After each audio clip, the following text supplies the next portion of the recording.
What a great song and what a great sound. That was Viet Cong live in session with Oxygen Feed. So Matt and Mike, I did allude to the fact earlier that we've met previously. Yes. In BBC North when you played a session for us, a really, really great session around the Public Strain album with women.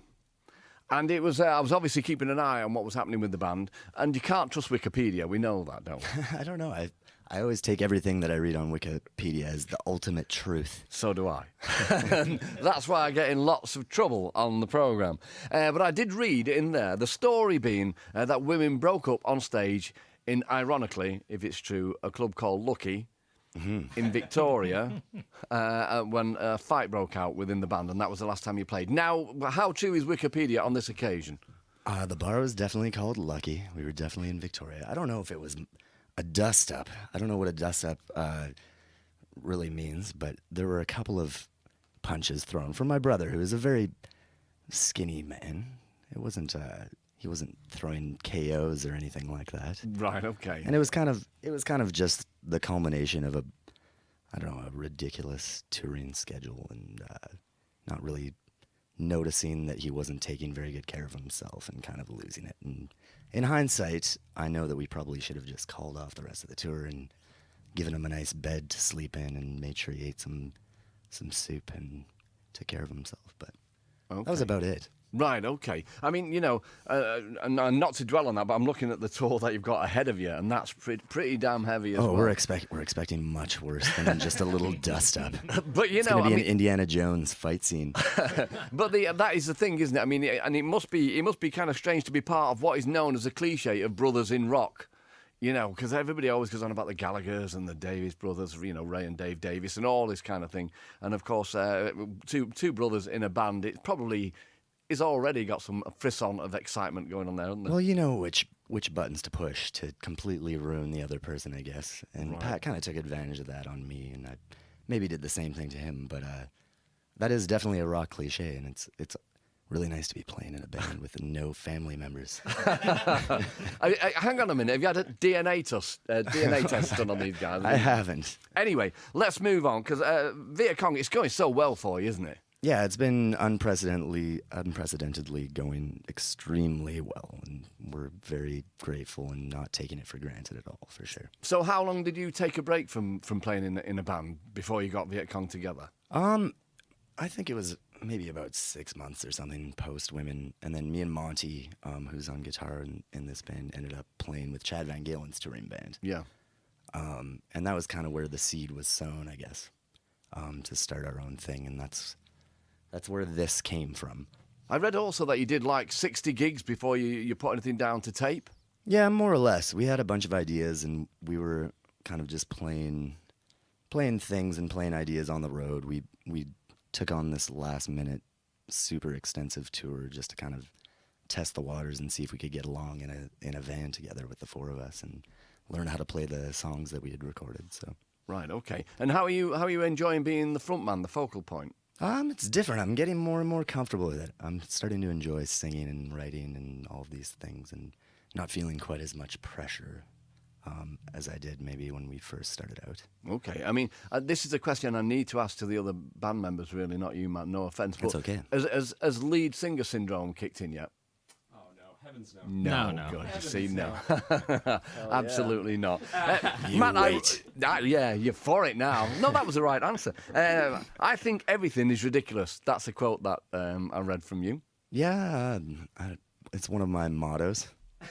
Is that the kind of thing that just helps you get through all the pressures and everything? You just don't take anything too seriously? Well, you just have to take it in stride. Once you start taking things too seriously, I think that's when you start to lose it a little bit. Yeah, well, do you know what I always say? And it is, I do it with a sense of irony, but I always say it's only pop music, but I know how important music is to me and how it changed my life and everything, but I do still say it's only pop music. Yeah, and when it comes down to it, it really is. There are real problems going on in the world.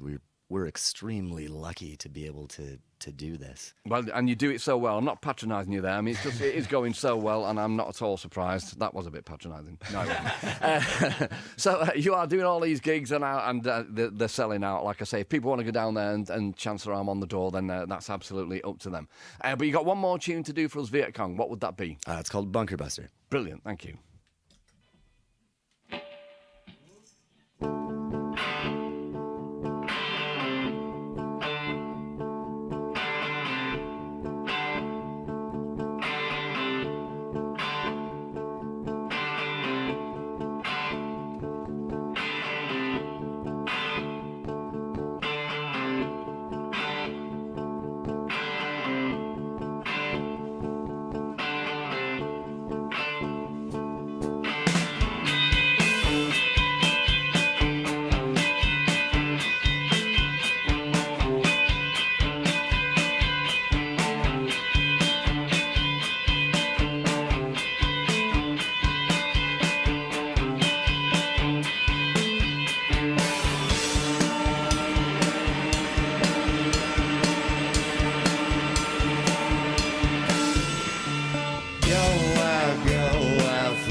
scan over muted lips on Japanese ships.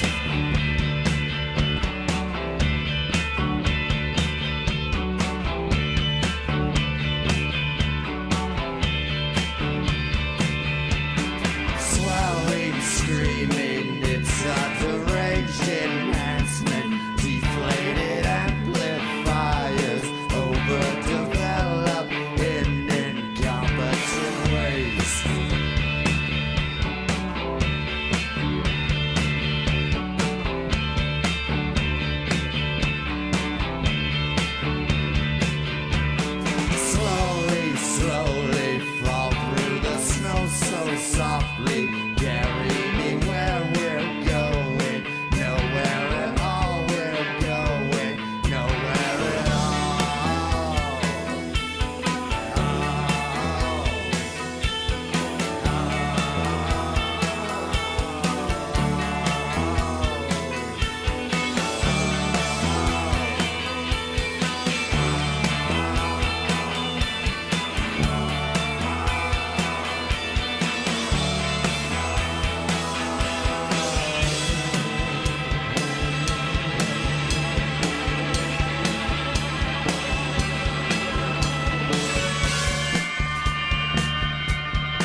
Brilliant once again. Viet Cong live in session 4 the last time tonight with Bunker Buster. And yeah, the dates are the Deaf Institute tonight, and then it's broadcast in Glasgow tomorrow, the Broodnell Social Club in Leeds on Saturday, and on Sunday the Green Door Store, and then it's everywhere else as far as I can make out in the world.